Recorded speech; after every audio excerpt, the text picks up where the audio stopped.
Hey guys, John Craig here with Performance Plus Tennis. Welcome to today's video where we're going to break down the great serve of Nick Kyrgios. And certainly Nick has a bit of an unusual serve style and one that I don't advocate on my channel. And for those of you who've watched my serve videos, it's a little bit different, but he does so many things well. We're going to break those things down for you today, and hopefully you can have some good takeaways that are going to help you with your serve as well. Before we get started, just want to mention, if you're interested in building a professional quality serve, I've got a free gift for you. Click on the link in the description down below to get access to my free serve guide, which covers the key fundamentals that you need to master to achieve your full potential on your serve. So let's go ahead and get started with Nick here. And we're going to start right from the very, very beginning here with Nick. And, he does what most of the players are doing. He has this set up in a routine where he bounces the ball and it kind of gets his rhythm going. He's bouncing the ball. He's got a rhythm. You can see that his tempo is pretty fast, but that's because his serve tempo is pretty fast. But I love the way he's leaning over. He's got himself into a really nice position here where he's ready to really start entering into the serve. Sets his hands, has a little, what I call a waggle here. And you see some players do this where the arms will begin to move. It kind of is a little bit of a rhythm move, get him coordinated, where his arms rise and fall together a couple of times before he actually enters into the serve. Right here, I call this a little bit of a waggle. He comes to a back foot, and clearly Nick is now once again on his back foot, and we can clearly tell that. He's got his left toes up in the air and his heel down. This is not uncommon. The great Pete Sampras did this as well. It's a style. It's a feel thing. But the key here is that Nick clearly has his heel down on the back foot there, and he's stable on the back leg as he enters into the serve. So this is perfect. And then as he moves into the serve, you'll see that he rocks back, and he leads with the left hand. So he's still leading with the left hand, and I'm a big advocate of this. So this is not too dissimilar than a lot of players on tour where the racket is actually down while the tossing arm is releasing the ball. This is very, very common. This is ideal for most players. This is really good. Now, Nick has already begun to transfer his weight, and this is a little bit different than some of the players. And you can see that his heel is actually starting to rise and is up in the air, and he's lifting that foot.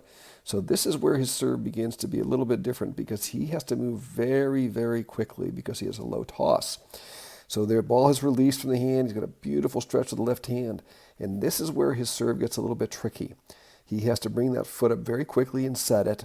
And then before the ball has even reached the top, you can see he's already committed to his swing. So in my opinion, this requires a lot of talent, tremendous timing. And there's different theories out there. Some coaches in the past have said that the timing is easier when you hit the ball at the apex. The ball's in the sweet spot longer. But I don't really agree with that because he has to commit to his serve, his motion, before the ball has reached the top. He's already well into his motion. So he has to have a perfect ball toss in order to get that ideal contact. And that's what makes it a little bit trickier than what we see most players doing on the ATP and WTA tour. But Nick is so talented that it actually works in his favor. Okay, so we're here at the contact point. He has beautiful extension, phenomenal. Got a nice drive up off the court, looking really, really good here. And of course, if we just take a look, and I'm a big fan of the non-dominant hand and how it really is a key feature. He turns the hand and look at the hand pull away and come down and lock underneath as he makes contact. So there's that left hand once again, locking underneath, holding the balance, which is a key because Nick, like a lot of other players, will finish with his serve with his left hand behind him as a counterbalance, but it's always going to be tucked underneath on contact. Okay, so let's go back here and take a look here and see what else he does so well. He has a beautifully timed movement here, pushing with the legs, pulling with the left hand. The racket is already committed to the swing. The ball's still rising. And here comes the racket, and beautiful on edge, leading with the elbow, holding the edge, holding the edge, holding the edge, holding the edge. And then it turns at the last second into the ball. And then he's got a beautiful continuation of his pronation. And there's the racket turning out to the right. So Nick does so many things well. He just has a different rhythm and a different tempo than the majority players on tour. And it really does work in his favor because it is unusual. It therefore catches a lot of players by surprise because the interval between when the ball leaves his hand, we can see it here, the interval between when it leaves his hand and when he makes contact is so short that it catches players off guard because they're not used to that quick, short interval. But there it is. So In my opinion, this takes a lot of talent. If you can do it, fantastic. But look at the other key elements that are inside of his serve that make his serve so great, and let your style be your style. If you're a quick server like this and you can hit the ball at the apex, fantastic. But for most players and most professionals, it's very, very difficult to do.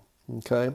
Another back view here really quick. You'll see once again here, the ball's left his hand and he's already into the swing. This takes tremendous talent to be able to be committed to the swing at this stage when the ball is still in motion and rising.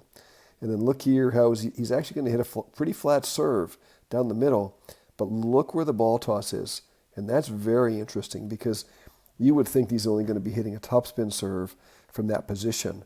But look how far the ball is really inside the shoulder, which means he can really rotate that shoulder through and hit a flat serve right down the tee, which he does there. So great ball toss location, great timing, and very, very difficult to read, which makes Nick's serve such a difficult one on the tour.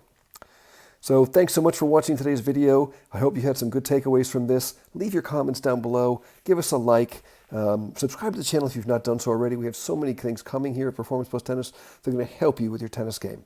Thanks again for watching today's video, and we will see you in the next lesson.